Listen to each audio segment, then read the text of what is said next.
Hey, what is going on, guys? Welcome to Upkick MMA episode 513. I am Brendan. UFC Fight Night, Vancouver, Djorden versus Allen prelims. All right, this is Drew Dober putting on an awesome performance with a little bit of controversy against Kyle Prepolec. We're going to talk about that one. The rest of the prelims, again, couldn't make it through this card without controversy, so we'll talk about those things. Appreciate y'all for stopping by. If you like this kind of thing, subscribe to the channel. That when the next video is coming out, I'd really appreciate it. Let's get into fights.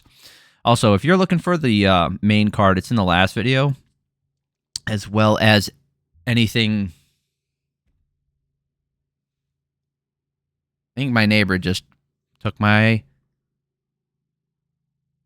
mower out, which is fine. I told him he could. Sorry, a little behind the scenes action there.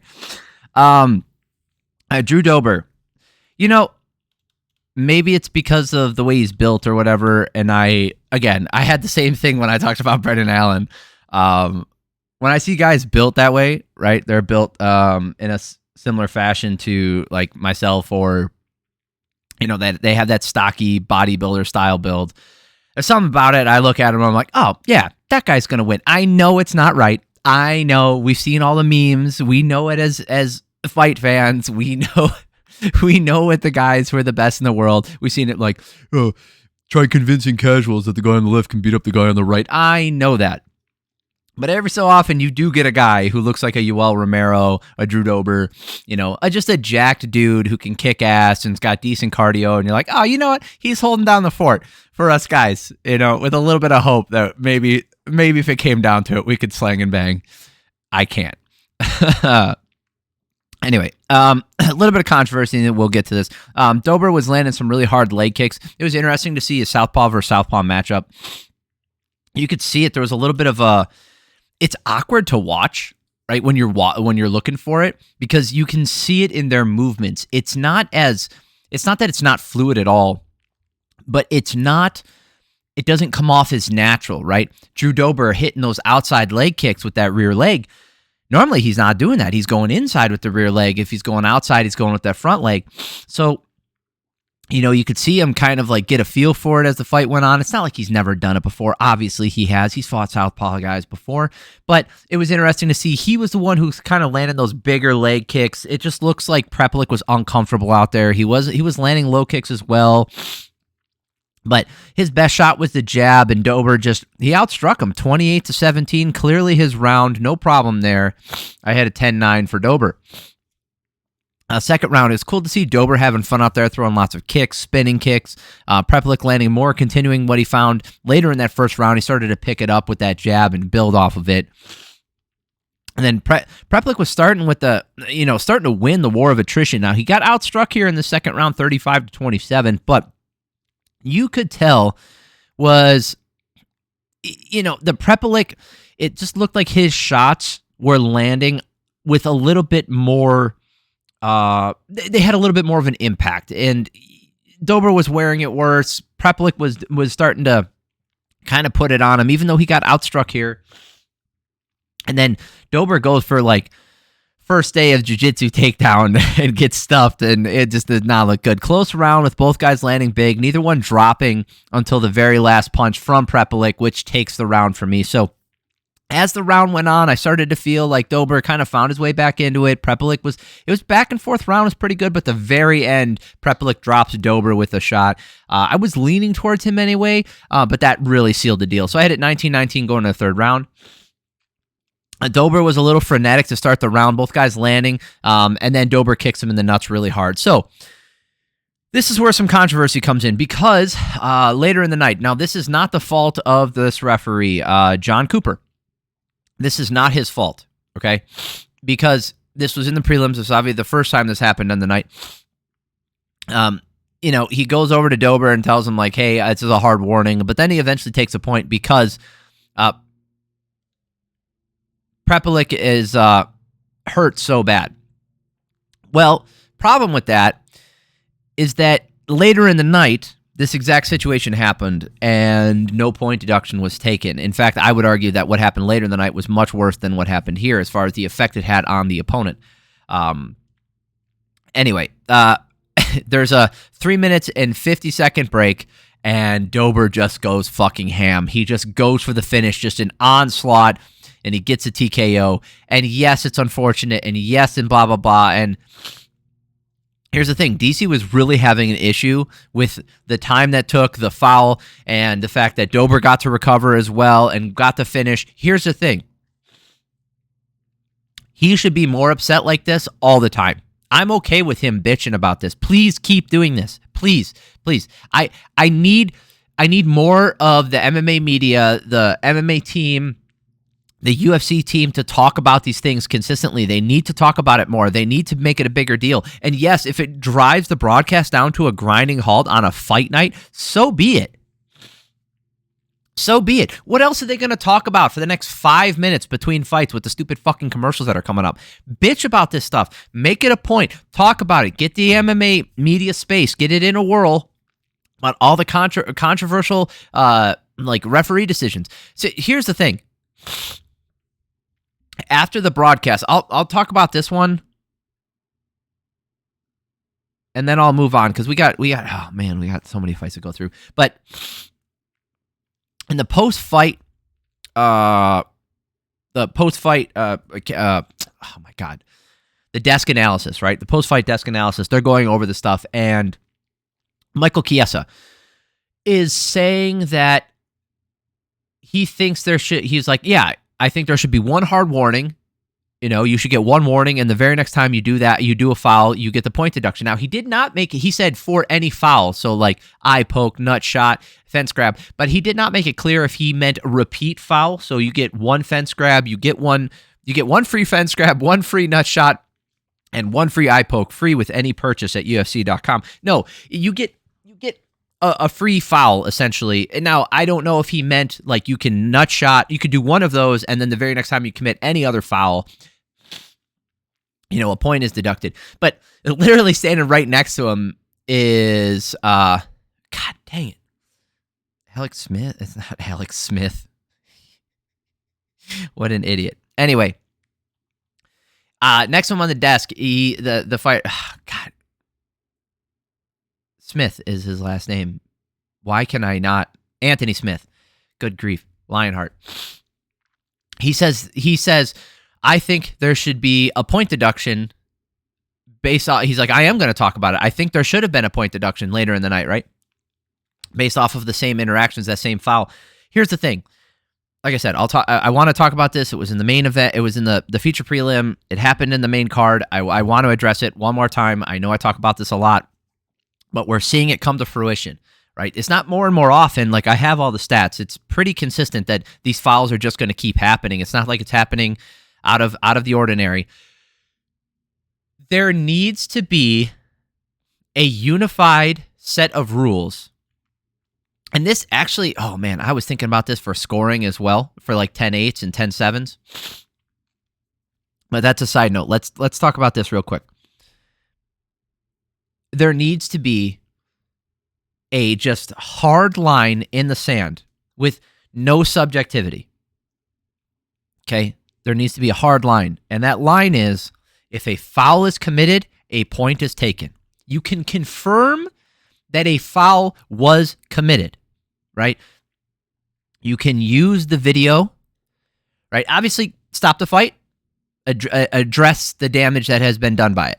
Absolutely. Or the perceived damage that was done by it. If we find out it wasn't an eye poke, it was from a punch, you know, you kick it back up, you spin that fight back up, let's go. But if at any point a fighter commits a foul, the fight could be stopped depending on, like, if a fighter was grabbing the fence to stop a takedown, maybe you let that continue and tell them, hey, you're losing a point for that, and let it continue because he should be punished. So what should be done is a hard line that if any foul is committed, a point is taken, period. You confirm with the video that a foul was committed, a point is taken for that round. That is it. Every single foul that happens, a point is taken. We could see some wacky scorecards, like a 7-6 if you have a nasty, like a dirty round, right? You could see lots of 10-7s, 10-6s. That's fine. Fighters will adjust. How many fighters do you see right now kneeing the head of a grounded opponent, headbutting an opponent? How many of them do you see actively striking to the back of the head. Very few, right? Those are because those are rules that are in place, and then if you break them, there are severe consequences. If you have no consequences for the rules being broken, i.e. grabbing a fence, poking an eye, kicking the nuts, grabbing inside of the gloves, if no hard punishment is doled out on a regular basis, they're going to continue to do it. They will not be disciplined around those things. It's just the way it's going to be. For the longest time, the 12-6 elbow was banned. Whether you think it's stupid or not is not the point. I always thought it was stupid, but whatever, it doesn't matter. 12-6 elbow was banned. How many people did we see do just this? It happened once in a while, but it was pretty rare. Most people did this. They put a little bit of an angle on it, right? Fighters adjusted. They will adjust to this. That's what needs to happen. It needs to happen sooner rather than later. It is starting to affect fights. It's starting to affect the perception of the sport. And in my opinion, presenting a worse product, like especially when we have tonight, when essentially we lost like 15 minutes of fighting time to watch some guy recover from getting kicked in the nuts, or two guys getting kicked in the nuts. Anyway, moving on. That's it. No more about that for tonight, okay? Thank you for sticking with me. Here we go. Cody Gibson or Aoriqileng. Aoriqileng lands a big right hand, puts him down, and that's the end of the fight. Not much to break down there. If you want a super technical breakdown, you could always ask me in the comments. It's not my strong suit with striking. Not that I'm an expert on the ground either, but like it just seemed I'm just trying to do a recap here. HyunSung Park versus Bruno Silva. This was actually a lot of fun. Some good grappling exchanges. HyunSung Park active off of his back. Silva was the one really to land about after a minute. There wasn't a ton of interactions, and Silva landing an uppercut to the chest. And actually, I think he actually landed to the jaw. I saw it to the chest, but then afterwards, Park's lip was bloody. And then DC bitched about the doctor coming in and checking his lip later in the fight. I think they were like, oh, what, we got a bloody lip here, whatever. Yeah, well, if your teeth go into your lip, like he was punched like this, right? Or he was punched and then bit his bottom teeth into the lip, that could cause some serious damage. Like if there's, it's basically hanging on by like a string. So I don't have a problem with the doctor coming in and checking him out. That being said, Silva did more immediate damage in this first round. I felt like it was relatively close. The striking numbers were not 20-10. Bruno Silva definitely won this first round 10-9. Second round, Park doing a much better job with the damage right away, but then Silva landing that right hook, knocking Park down, getting to the back. Park got right back up. Park was doing a really good job not accepting the bottom position. He was being active off his back, doing the Bisping model of attack. Didn't work, back up. I love that stuff. But Silva got the takedown. He was trying to do the shoulder crunch. They just get, it wasn't enough from the bottom to really threaten Silva. And Park, he didn't accept the position, but he spent too long down there to win the round, right? Because of Silva. Silva put him back down there. Silva was actively, so Park staying shelled up to counter and sitting down on his shots, but he was just too upright and got taken down again. So 20-18 to Silva. Last round, Park really throwing now, defending takedowns really well, but just not enough. Not enough to get Silva out of there, and then Silva rocks him, gets to the rear naked choke with, like, he was huddled over him, didn't even put his hooks in, just like scrunched him and then shoved his head down into it, using his chest to put a lot of pressure on the back of the head of Park and really choking the shit out of him. Excellent finish by Silva. Fun fight to watch. All right. This fight, this was probably, I don't know if this is fight of the night, but it's a banger. Danny Barlow versus Djorden Santos. Fun stuff, man. Fun stuff. Right, we had Santos looking jittery out there with the kicks. The kicks from Barlow were landing really well. Barlow kicking the shit out of that leg, eating the checks. Like, he got checked quite a few times. He just kept kicking through it. Santos landing that same kick. His were not getting checked, but he just did not throw as much of them. Barlow landed 19 of 19 leg kicks. Yes, some of those were checked, but he was throwing a lot of damage out there. Landing that left hand. It was really hard to tell who landed more damage up until like the very last interaction, and then Barlow landing 3 big shots at the end of the round made it easier for me to call. He did outstrike him 32-27. Like I said, he doesn't land those 3 strikes, and it's 29-27. It's a real hard round to score, but I was leaning towards Barlow anyway, and then he lands those 3 big shots. I gave it to Barlow 10-9. Second round, Barlow landing that big left hand. The mouthpiece comes flying out, and he did a ton of damage. He was about to put it on him. What would have happened? We have no idea. The referee in this case was John Cooper again, the same guy who took a point from Drew Dober later in the night. He stops it immediately. And puts the, oh my God, that was a bad momentum stopper right there for Barlow. But Barlow picked up right where he left off, landed some big shots. And then Santos complains about an eye poke. Sort of the ref stops it way too late. I don't agree with the stoppage, not because it wasn't an eye poke. It absolutely was an eye poke. It was the fact that Santos had to complain about it. The ref did not see it. What are we doing, guys? What are we doing? Are we just going to accept that the word of the fighter is canon? Is that it? That's not the word I was looking for. Gospel is the word I was looking for. Is that when a fighter complains about something, we just always have to address it? It is setting a bad precedent. The referee needs to take control of these fights and say that I did not see it, continue to fight. It's unfortunate that it happened. But in this case, it happened to be right, and Santos did get poked in the eye, and it sucks. Anyway, Santos is super active as he's swinging hard, but Barlow's just landing cleaner strikes. And then, Santos is wobbly, but then he starts landing big shots. And I had it 10-9, maybe 10-8 for Barlow. And then Santos lands a shitload of damage down the stretch. Still got outstruck 45-42. If you gave this round to Barlow, I would understand, but I gave it to Santos 10-9, making it 19-19. Last round, Barlow just... He started to get back into it, but he clearly blew his wad in that second round and just did not have it. He did not have the legs to go the distance here, and Santos ends up doing more damage. I gave it to him 10-9, making it 29-28. Let's look at the scorecards here. Sorry if this makes you sick. Don't follow it with your eyes. Here we go. Wow. Interesting. Mike Bell and Salem Hanif gave Barlow that second round, but not the first. Okay, guys. What are we... Oh, my goodness. No, that's fine. You guys can see it.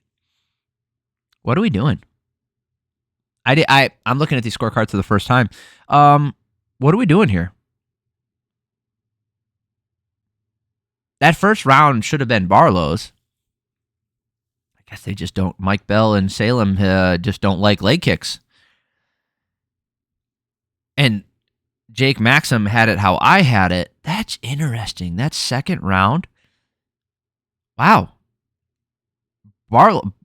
Honestly, if Bell and Hanif saw this the way I did for that first round and then saw the second round, I thought the second round, if they thought the second round was Barlow's, I don't know. That I'm going to chalk that one up to I disagree, but I don't think those are bad scorecards. My initial reaction might have been a little bit harsh. Yeah, thinking about it, I could understand it when you're watching it live. That's like I said, that first round was hard, but those last 3 shots. Anyway, Stephanie Luciano versus Ravena Oliveira. We could break it down. I could talk about it, but really, what we're looking at here is just someone who appeared to be on another level, right? Luciano. She was staying on the outside, using her kicks to keep range, and then eventually when she got comfortable with her hands, started to let those go and landing better.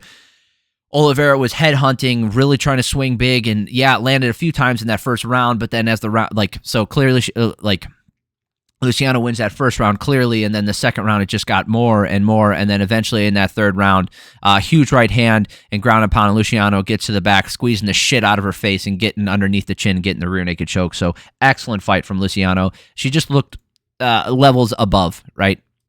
Had Oliveira landed, a difference maker in that first round that shook Luciano, we might be talking about something different, but, I think 9 times out of 10, 99 times out of 100, Luciano wins that fight. She just looked like the better fighter.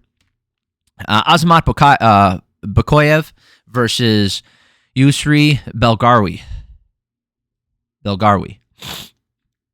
I really hope I pronounced your guys' names correct. they kept bouncing back and forth on the broadcast, and I think it's Belgaroui. Like Roui is like of like French origin as far as like that name, those last 3 letters, and that should be oui, Belgaroui. Belgaroui was a huge underdog, and Bekoev is doing that like crow hop, like that bullshit, like where he just like lunges in, that bullshit Khabib entry, and he just was disrespectful, trying to land that big right hand.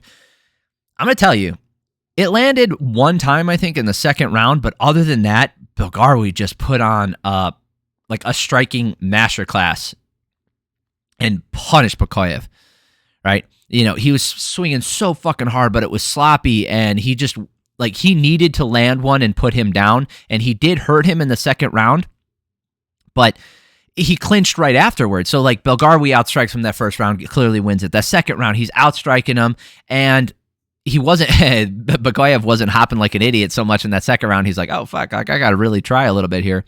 And it still wasn't working. You can tell he got outstruck 37-10 in the first round, 38-13 in the second round, so slightly closer. And Bekoev actually landed that big right hand. The problem was he immediately clinched, right?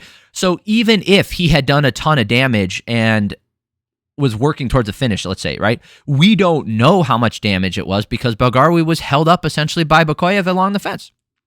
And then this last round, Belgaroui just jabbing his face off, firing the right hand, hurts him bad, and then stops him. Like, it was not a wobbly stoppage. Bekoev is tough as shit. He's got a great chin. Hopefully it holds up, but with this fight style, if he keeps doing this shit, it's going to cost him because this dude, he just was eating him on the feet, and the referee had to step in. Not a bad stoppage. I don't hate to see that stuff. Bekoev was he was just done. All right, first fight of the night, Melissa Croden versus Tainara Lisboa. You know, this first round was relatively close, right? Croden looking for low kicks and on the outside and trading when it comes to the punches, but Lisboa was getting the better of the exchanges early when it came to the hands. And then Lisboa with some clinch control, Croden using her length. She was kind of like big brother in her a little bit, or big sister, I guess. But Croden was leaving her head up and dropping her hands as she enters, and I was thinking, like, Lisboa is going to catch her. Nope, the opposite. Croden catches her with a stiff jab and shakes her for a second. They land some big shots to end, but I had, with the damage overall, I had Croden winning this first round 10-9.